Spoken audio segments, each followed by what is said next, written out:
Red spike crime की कहानी।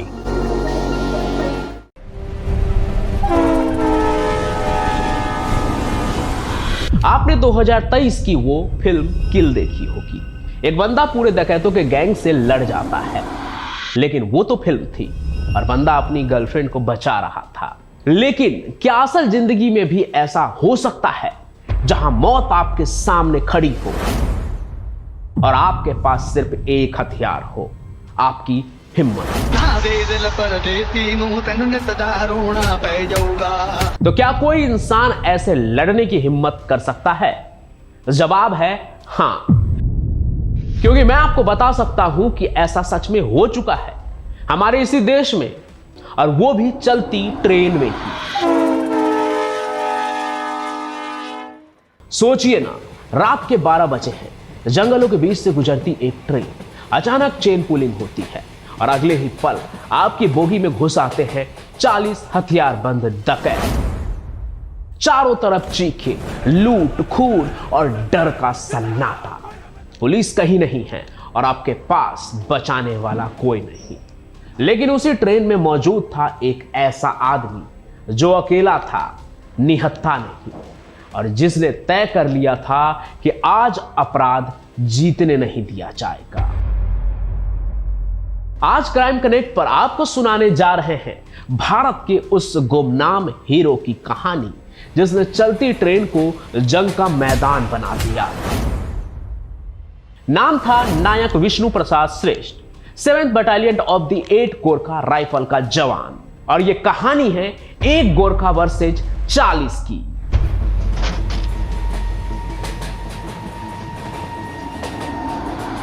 तारीख थी 2 सितंबर 2010। मौर्य एक्सप्रेस झारखंड में रांची के हटिया स्टेशन से पूर्वी उत्तर प्रदेश के गोरखपुर जा रही थी। रास्ता था झारखंड और पश्चिम बंगाल के जंगलों से होकर गुजरने वाला इलाका। रात के करीब 12 बज चुके थे। ज्यादातर यात्री सो रहे थे। ट्रेन पश्चिम बंगाल के चितरंजन इलाके के पास पहुंच रही थी। तभी अचानक चेन पुलिंग हुई। ट्रेन धीमी पड़ी और जंगल के बीच रुक गई। अंधेरे का फायदा उठाकर करीब 30 से 40 हथियारबंद अपराधी ट्रेन में घुस आए। इनके पास थे तलवारें, चाकू, देसी कट्टे और लाठियां।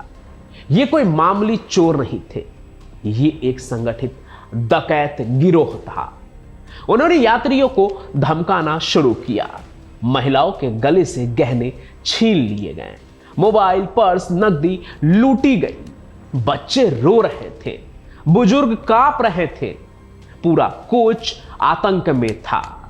उसी कोच में बैठे थे 35 साल के विष्णु प्रसाद श्रेष्ठ। वो भारतीय सेना की 7th battalion of the 8 Gorkha rifles के जवान थे।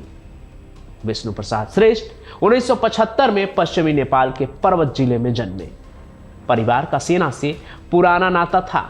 उनसे पहले उनके पिता गोपाल बाबू श्रेष्ठ भी 7/8 GR में सेवा दे चुके थे। पिता की राह पर चलते हुए विष्णु ने भी भारतीय सेना की गोरखा रेजिमेंट ज्वाइन की। अपनी मेहनत और लगन से वो नायक के पद तक पहुंचे। गोरखा सैनिक अपनी बहादुरी, अनुशासन और वफादारी के लिए पूरी दुनिया में जाने जाते हैं। इनके लिए कहा जाता है कि अगर कोई सैनिक कहता है कि उसे मौत से डर नहीं लगता, तो वो या तो झूठ बोल रहा है या तो वो गोरखा है। विष्णु ने अपनी सैनिक सर्विस के दौरान कई मुश्किल हालात और संघर्ष वाले इलाकों में देश की सेवा की। सालों की इस सेवा के बाद विष्णु अब वॉलंटियरी रिटायरमेंट लेकर नेपाल लौट रहे थे। उनके बैग में थी उनकी पहचान, नहीं, आइडेंटिटी कार्ड की बात नहीं कर रहा हूं मैं, एक गोरखा की पहचान, उनकी खुखरी, गोरखा सैनिक की आत्मा। विष्णु चुपचाप बैठे थे उस आतंक भरे माहौल में। उन्होंने सोचा कि अगर वो अकेले लड़ेंगे तो शायद गोलियां चल जाए और बेगुनाह यात्री मारे जाए। वो इतने शांति से बैठे थे कि उन्होंने अपना पर्स और घड़ी तक डकैतों के हवाले कर दी। वो चाहते थे उसी वक्त उनको चित कर सकते थे, लेकिन वो चुप थे, क्योंकि एक सैनिक जानता है कि कब शांत रहना है और कब हमला करना है। उन्हें लगा डकैत आए हैं, लूटपाट करके चले जाएंगे, तो इनसे लड़ना मतलब कि अपना नुकसान करवाना है, आसपास के यात्रियों की जान का नुकसान होना है, इसलिए ही वो चुप थे। अगर वो तुरंत लड़ते तो गोलियां चल सकती थी ना, और निर्दोष यात्री मारे जा सकते थे। वो हालात को समझ रहे थे, मौका तलाश रहे थे, लेकिन तभी कुछ ऐसा हुआ जिसने विष्णु के अंदर के सोए हुए शेर को जगा दिया। डकैतों की नजर एक 18 साल की लड़की पर पड़ी। वो अपने माता पिता के साथ सफर कर रही थी उस ट्रेन में। अपराधियों ने उसके साथ बदसलूकी शुरू कर दी, उसे खींचने लगे। मां चीखती रही, पिता गिड़गिड़ाते रहे, लेकिन 40 हथियार बंद दरिंदों के सामने उनकी आवाज बेबस थी। तभी उस लड़की की नजर विष्णु पर पड़ी और उसने चीख कर कहा, आप तो फौजी हो, क्या आप अपनी बहन को नहीं बचाओगे इन दरिंदों से? ये शब्द विष्णु के दिल और दिमाग में गोली की तरह धंसने लगे। बस यही वो पल था जब इतिहास लिखा गया। एक गोरखा सैनिक के लिए औरत की इज्जत उसकी वर्दी से भी ऊपर होती है। विष्णु उठे, धीरे से अपनी खुखरी निकाली और पूरी बोगी में गुंजा उनका युद्ध घोष, जय महाकाली आयो गोरखाली। डकैत कुछ समझ पाते उससे पहले ही विष्णु उन पर टूट पड़े। उन्होंने एक डकैत को पकड़कर उसे ढाल बना लिया। कूच के उस सकरे गलियारे में खुखरी बिजली की तरह चली। उनकी एक वार और एक डकैत ढेर, दूसरा वार किसी का हाथ कट गया, तीसरा वार और चीखों का तूफान। बोगी में खून फैल गया, लेकिन विष्णु रुके नहीं। करीब 3 डकैत मौके पर मारे गए, 8 से ज्यादा गंभीर रूप से घायल हुए, बाकी जान बचाकर भाग गए। एक अकेला सैनिक पूरे गिरोह पर भारी पड़ा। जो डकैत खुद को शेर समझ रहे थे, वो अब अपनी जान बचाने के लिए चलती ट्रेन से कूदने लगे। 40 लोगों का वो गैंग एक अकेले गोरखा के खौफ से कांप उठा। डकैत भागने लगे, कुछ खिड़की से कूदे, कुछ दरवाजे से। ट्रेन में सन्नाटा छा गया। सिर्फ विष्णु की भारी सांसें सुनाई दे रही थी, जो चीखते हुए एक के बाद एक सबको अपनी खुखरी से काट रहे थे, उन डकैतों को। इस संघर्ष में विष्णु खुद भी घायल हुए। उनका बायां हाथ पूरी तरह से कट गया, खून बह रहा था, लेकिन वो खड़े रहे। लड़की सुरक्षित थी। उसके माता पिता रोते हुए विष्णु के पैरों में गिर पड़े।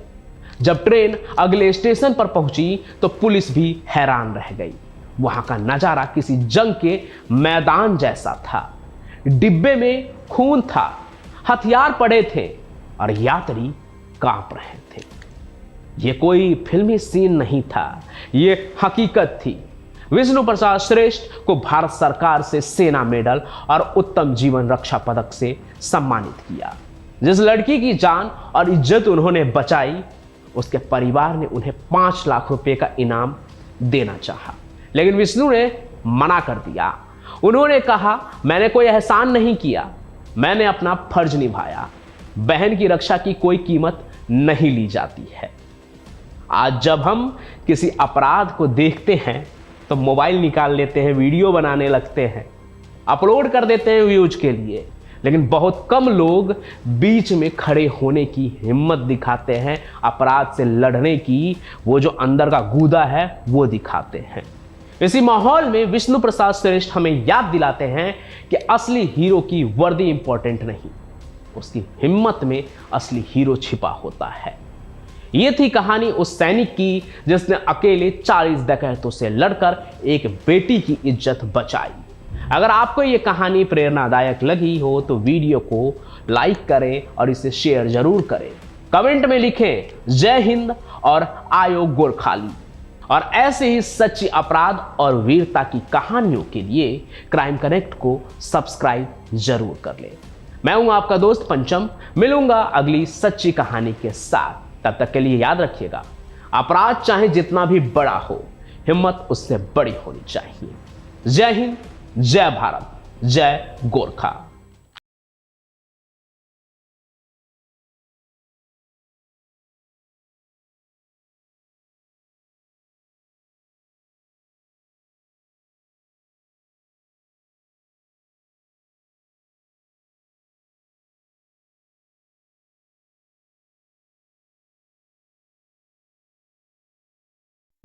आप सुन रहे थे let's mic more than radio. Follow कीजिए हमें हमारे सोशल मीडिया प्लेटफॉर्म्स पर। It's time for news. It's time for more than radio. Presenting the first radio news app, Let's Mic. Let's Mic, a news-based app on your phone where you get to watch and listen news, talk shows, interviews, radio show podcasts. On Let's Mic, you get all relevant information of TV, print, radio, podcast, and digital. Let's Mic talks about every segment of life.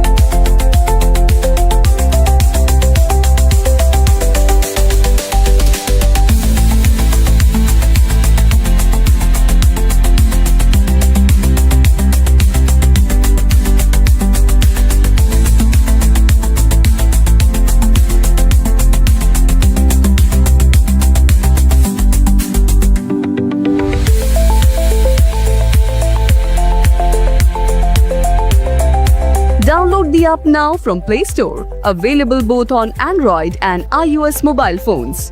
Follow us on YouTube, Instagram, Twitter, LinkedIn, Facebook, Telegram, WhatsApp, Snapchat. Let's talk, let's connect, and let's mic.